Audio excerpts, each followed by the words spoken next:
بسم اللہ الرحمن الرحیم۔ السلام علیکم۔ ہیلو پاکستان، دنیا بھر میں جہاں کوئی ایک بھی پاکستانی ہے وہ ہے میرے لیے ایک چھوٹا سا پاکستان۔ غیر سنجیدگی کا کتنا سنگین نتیجہ نکل سکتا ہے۔ انہونی ہو گئی جو اس سے پہلے پاکستان کی تاریخ میں بہت کم ہوئی ہوگی۔ معلوم تاریخ سے ایسی مثال نہیں ملتی۔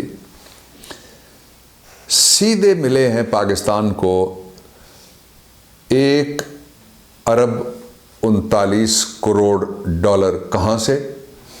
اور اس کے ساتھ ہی جو میرے دوست بیٹھے ہوئے ہیں امریکہ میں، کینیڈا میں، برطانیہ میں، جرمنی میں، فرانس میں، ریاض میں، جدہ میں، حجاز میں، دبئی میں، یو اے ای میں، شارجہ میں، قطر میں، کویت میں، بحرین میں، ساری جگہ آپ سب کے لیے سب سے پہلے ایک بڑی خبر، اور بڑی خبر ایسی ہے جس پہ بڑی دیر ہوئی اور بڑے مختلف پتلی گلیوں میں حالات گئے، لیکن میری عمران خان صاحب سے جب ملاقات ہوئی اور اس معاملے پہ میں نے بات کی تو اس کا نتیجہ آج نکلا۔ یہ بات ہماری ایک ہفتہ بھی ابھی نہیں ہوا، یہ آپ کے لیے خبر ہے۔ میں this talk is exclusively addressed to overseas Pakistani brothers and sisters, آپ کے لیے، صرف آپ کے لیے بات کر رہا ہوں میں۔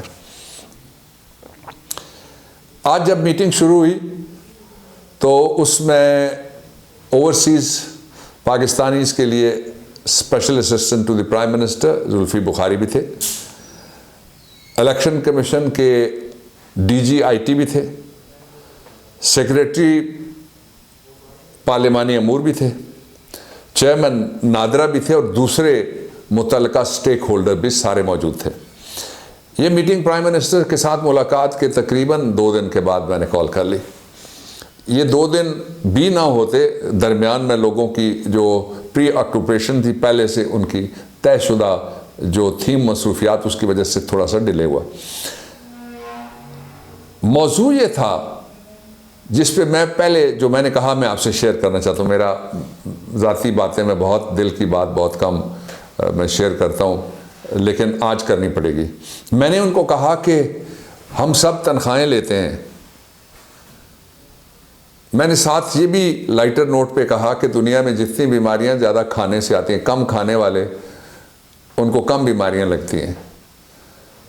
یہ سارا جو پاکستان کے اندر آتا ہے زر مبادلہ، جس پہ ہم سارے تنخواہیں مراعات کھا رہے ہیں، میں نے سب کے ساتھ اپنے آپ کو انکلوڈ کر کے میں نے یہ بات کی، یہ آتا ہے بیرون ملک پاکستانیوں کی طرف سے۔ ان کو اس کے عوض ابھی تک ہم نے جو آئی ووٹنگ تھی، ان کی ووٹنگ تھی، اس کا بھی رائٹ نہیں دیا۔ لمبی بحثیں، لمبی رپورٹیں، سالہ سال کی پینڈنگ ساری نکال کے انہوں نے میرے سامنے رکھی۔ میں نے کہا ہم جب کبھی کبھی جاتے ہیں تو جج اگر تیز آدمی ہو نا، سمجھدار جج صاحب ہوں، تو ان کو پتہ لگ جاتا ہے وکیل آج بحث نہیں کرے گا، تو وہ کہتا ہے کہ آپ کے پاس 1.5 گھنٹہ رہ گیا، میں نے تو کوئی 4 گھنٹے لگانے ہیں۔ تو جو سیانہ جج ہے وہ کہتا ہے 5 لگاؤ۔ یہ میں نے بات وہاں بھی کہی، اس لیے میں آپ کو دہرا رہا ہوں۔ میں نے کہا میں آپ کو آف دا ریکارڈ تھوڑی سٹوری سناؤں۔ کس نے کیا کیا پیچھے، کس کی غلطی ہوئی، پیسے کدھر گئے، مجھے سارا ہی پتا ہے، میں نے کچھ بریفنگز پہلے بھی لی تھی، اس میں ہم نہیں پڑھیں گے۔ forget about yesterday, make a plan today and let us give them hope tomorrow. Thank you. تو پھر کچھ ادارے ایسے ہوتے ہیں جو دیکھیے یہ رہ گیا ہے، آج نہیں آ سکا، وہ رہ گیا۔ تو میں نے کہا پھر وہ وکیل صاحب کہتے ہیں میری فلائٹ ہے۔ تو ایک سپریم کورٹ آف پاکستان کے چیف جسٹس تھے، اب دنیا میں نہیں رہے، بڑے شاندار زمانے کے بڑے شاندار چیف جسٹس تھے۔ تو اسی طرح کے ایک وکیل صاحب آئے تو انہوں نے کہا جی کہ میرا کیس پہلے کال کر لیں، میں نے فلائٹ پکڑنی ہے۔ تو چیف جسٹس صاحب نے ان کو لائٹر نوٹ پہ مذاق میں کہا، انہوں نے کہا hurry to the flight, reach the airport, your petition is dismissed.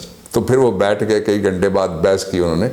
تو میں نے کہا جی آج فیصلہ کر کے اٹھنا ہے، اور فیصلہ کیا ہوا، یہ پہلا فیصلہ کہ جو بیرون ملک جہاں جہاں ساری دنیا کے جس ملک میں بھی جہاں کوئی ایک بھی میرا چھوٹا سا پاکستان ہے، ان کے لیے بڑی خوشخبری یہ ہے کہ آپ کی جو اوورسیز پاکستانیوں کی ووٹرز کی رجسٹریشن کا عمل شروع کرنے کا آج فیصلہ کیا میٹنگ میں۔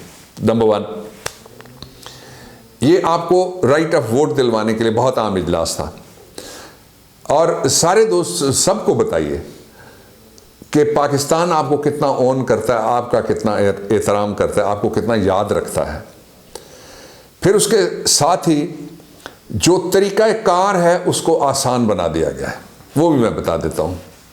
جو نیشنل آئیڈینٹی کارڈ نائکاپ آپ کے پاس ہے، پہلے کہتے تھے صرف یہ ہوگا تو وہ ووٹر ووٹ ڈال سکے گا، اب ہم نے اضافہ کر دیا، یا نیشنل آئیڈینٹی کارڈ ہو آپ کے پاس، اور اگر نہیں ہے تو پاسپورٹ ہی کافی ہے۔ اگر پاسپورٹ نہیں ہے تو نیشنل آئیڈینٹی کارڈ ہی، کسی وقت پاسپورٹ گم ہو سکتا ہے، کسی وقت پاسپورٹ اس کا ٹائم اوور ہو جاتا ہے، پھر بنانے میں ٹائم لگتا ہے، لیکن یہ دونوں صورتوں میں آپ رجسٹر کر سکتے ہیں۔ یعنی شرط نمبر 1 یا شناختی کارڈ، شرط نمبر 2 یا آپ کا پاسپورٹ ویلڈ ہوگا۔ تیسرا یہ ہے کہ الیکشن کمیشن اور نادرا مشترکہ طور پر دونوں رجسٹریشن کے پروگرام کا آغاز کریں گے۔ چوتھا، ساری دنیا میں آپ کو پہلے اطلاع دی جائے گی اور طریقہ کار بتانے کے لیے نادرا کمپین کرے گا۔ پانچواں، خفیہ آپ کا ووٹ کیسے رہ سکتا ہے، اس کا طریقہ کار بھی طے ہو گیا، اگلے ہفتے پھر میٹنگ ہو رہی ہے جس میں وہ فائنل ہو جائے گا۔ چھٹا، آپ سب کو پاکستان کی اسمبلی میں رائے دینے کے قابل بنایا جائے گا، اس لیے کہ آپ کی ایک ہی قابلیت آپ کو سب پہ بھاری کرتی ہے، اور وہ یہ ہے کہ آپ کے کانوں پہ پاکستان کے لیے زر مبادلہ کی سب سے بڑی اور سب سے وزندار اور سب سے بھاری اور سب سے اصلی، سب سے عرفہ، سب سے اعلیٰ ذمہ داری آپ کو سلام۔ اور اگلے ہفتے جب یہ اجلاس ہوگا میں پھر آپ کے پاس لوٹ کے آؤں گا۔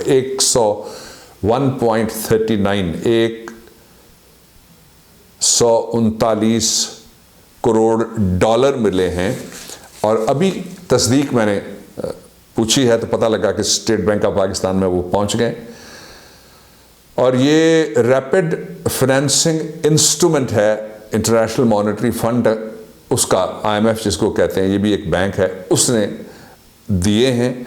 اور کورونا کے ذریعے جو آپ دیکھ رہے ہیں ساری بندشیں ہیں مختلف جگہ پہ، اگرچہ اوپننگ ہم نے شروع کر دی انشاءاللہ، اور اللہ تعالیٰ کرم کرے گا، تو ان کے نتیجے میں جو اثرات پڑ رہے تھے پاکستان کی معیشت پر، اور ہم نے تیزی سے جو اقدامات کیے آپ کی حکومت نے، عمران خان نے، اس کے نتیجے میں یہ پیسے ملے ہیں، اور یہ معاشی پیکج ایک پورا ہے، اللہ تعالیٰ کرم کرے گا، اور بھی بہت ساری جگہ سے بہت ساری اور بھی اچھی خبریں آپ کے لیے، اور اچھی خبریں آپ رکیں گے نہیں، میں آج تیسرے دن آپ کو کہہ رہا ہوں۔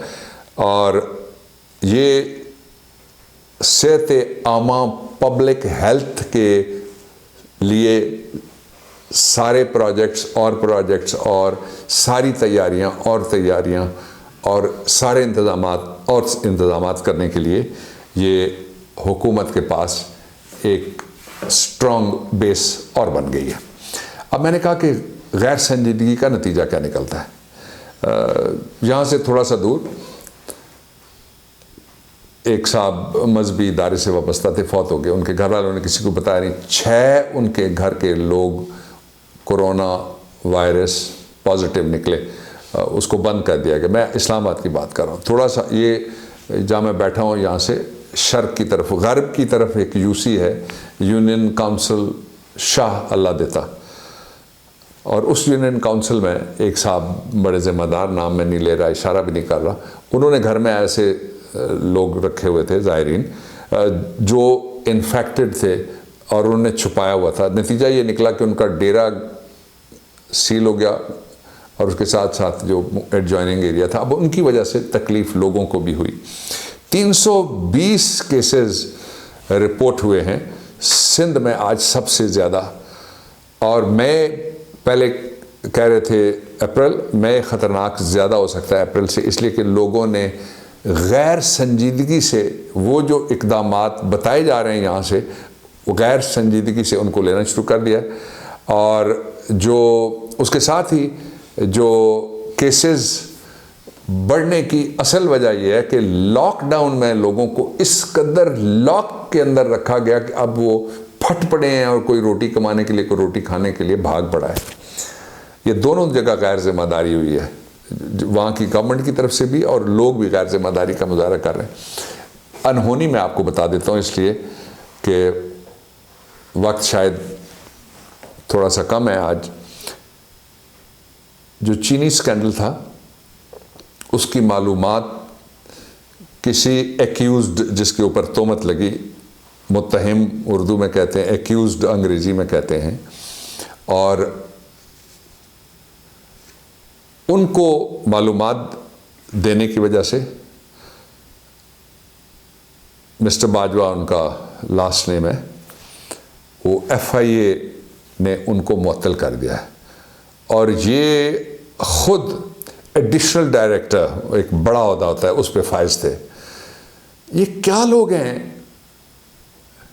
جو ماں دھرتی، ریاست، حکومت، پے ماسٹر، وہ پبلک جس کے یہ سرونٹ ہیں، یہ لفظ آئین نے استعمال کیا ورنہ میں نہ استعمال کرتا، پبلک سرونٹ ہونے کے باوجود ان کی وفاداریاں ان کی جیب کے ساتھ، ان کے پیٹ کے ساتھ، ان کی ہوس کے ساتھ، ان کے لالچ کے ساتھ اور ان کی کرپشن کے ساتھ جڑی رہتی ہیں۔ اور پھر یہ جو کمپرومائز کیا انہوں نے، ادارے کا کمپرومائز ہوتا ہے، یہ نظام کا کمپرومائز ہوتا ہے، یہ پورے سسٹم کا کمپرومائز ہوتا ہے جب کوئی ایک کمپرومائز کرتا ہے۔ ایک مچھلی نے تالاب گندا کرنے کی کوشش کی، تالاب کا نام تھا احتساب کا تالاب۔ دس از ناٹ آن، دس کی ناٹ بی پرمیٹڈ۔ عمران کے دور میں ایسا نہیں ہو سکتا۔ سندھ کی ایک بڑی شخصیت کے حوالے سے کل میں آپ سے بات کروں گا، اور stay safe, stay home, save the souls of Kashmir, Pakistan پائندہ باد۔